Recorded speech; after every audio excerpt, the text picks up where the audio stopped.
জন্ম হওয়ার পরে অবুঝ অবস্থায়, দুধ খাওয়া অবস্থায় আমার মা চলে গেছে, বিচ্ছিন্ন হয়ে গেছে। মাকে আর জীবনে দেখি নাই।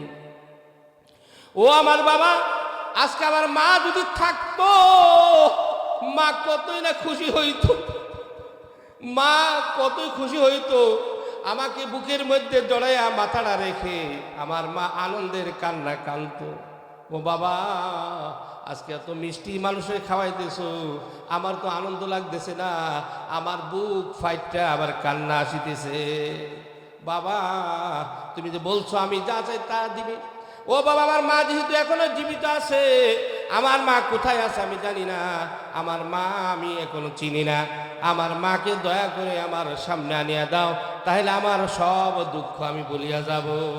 বাবা বলে, মা আর কাঁদিস না রে, আর কাঁদিস না। তোর কান্দায় আমার বুকের কলিজার ভিতরে আঘাত লাগে, আমার কান্না আসে।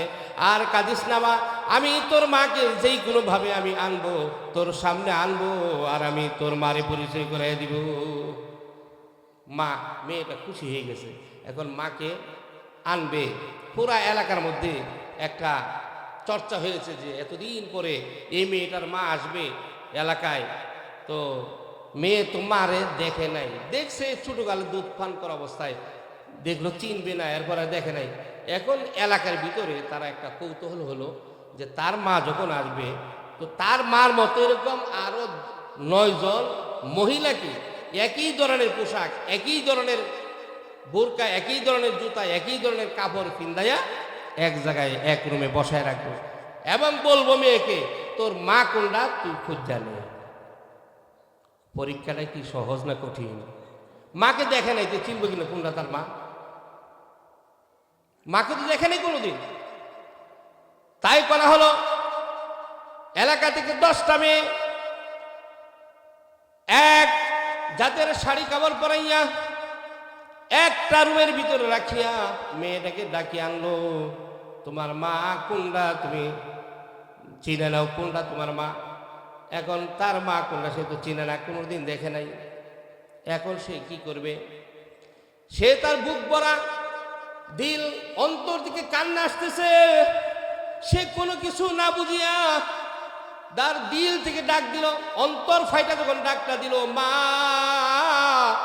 ও মা, মা, মা করে যখন 3টা ডাক মারলো, মা আর বসে থাকতে পারলো না, মার কলিজার মধ্যে আঘাত লাগলো। মা তখন ওই তার চেয়ার থেকে চেয়ার ছাড়ে আসে মেয়েটারে জাবরায় ধরিয়া জড়াইয়া ধরিয়া বুকের মধ্যে নিয়ে তাকে চুমা খাইতে লাগলো।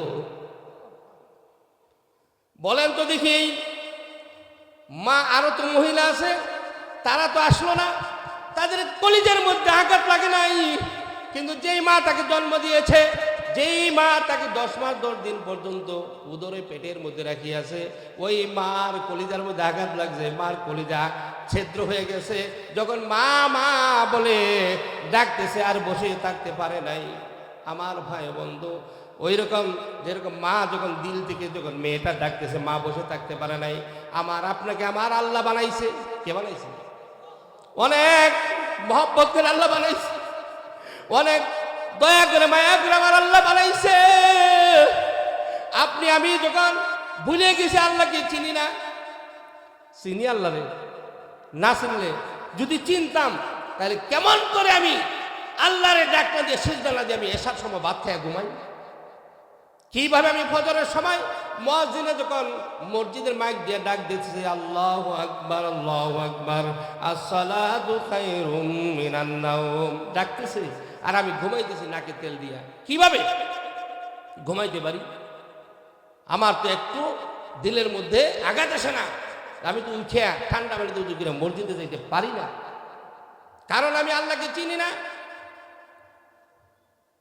আল্লাহকে না চেনার কারণে আল্লাহরে ডাকতে পারি না। আজকে থেকে আমি আল্লাহকে চিনিয়া, আমি আর আপনি যদি আল্লাহকে যদি ডাকতে পারি, তাহাজ্জুদের সময় উঠে যদি আল্লাহকে ডাক দেই, আল্লাহ আল্লাহ আল্লাহ আল্লাহ, লা ইলাহা ইল্লাল্লাহ, লা ইলাহা ইল্লাল্লাহ, লা ইলাহা ইল্লাল্লাহ। এইভাবে যখন আল্লাহকে ডাকতে থাকবো দেখবেন চোখের মধ্যে অটোমেটিক পানি আসিয়া যাবে, আল্লাহর জন্য কান্না আসবে। এখন কেউ শুনে না, বিবি ঘুমায় রয়েছে, সন্তান ঘুমায় রয়েছে, এলাকার মানুষ সবাই ঘুমায় রয়েছে, আমার ঘুম ধরে না।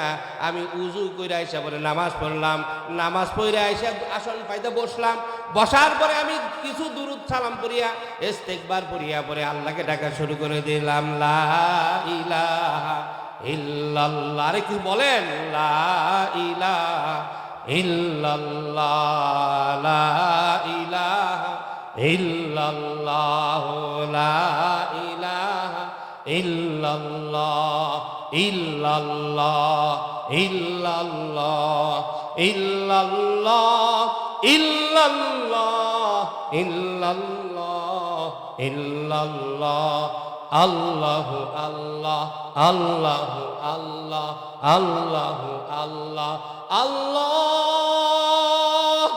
আল্লাহ, আল্লাহ আল্লাহ।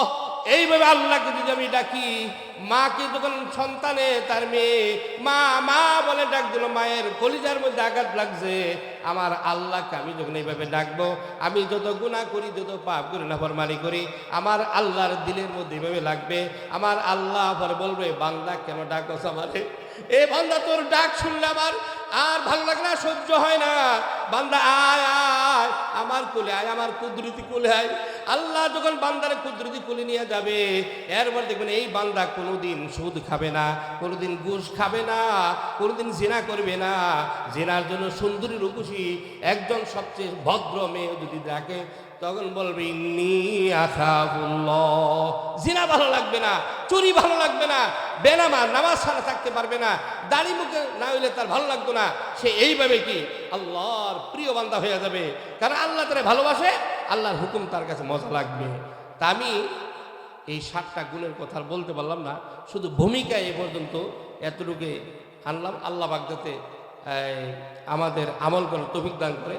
এরপরে আরও ওয়াইজিন আছে, ওলামায়ে কেরাম আছে, ওনারা হয়তো বয়ান করবে, ওই জন্য আমাকে ওয়ার্নিং দেওয়া হয়েছে যে আর 10 মিনিটের ভিতরে সমাপ্ত করার জন্য।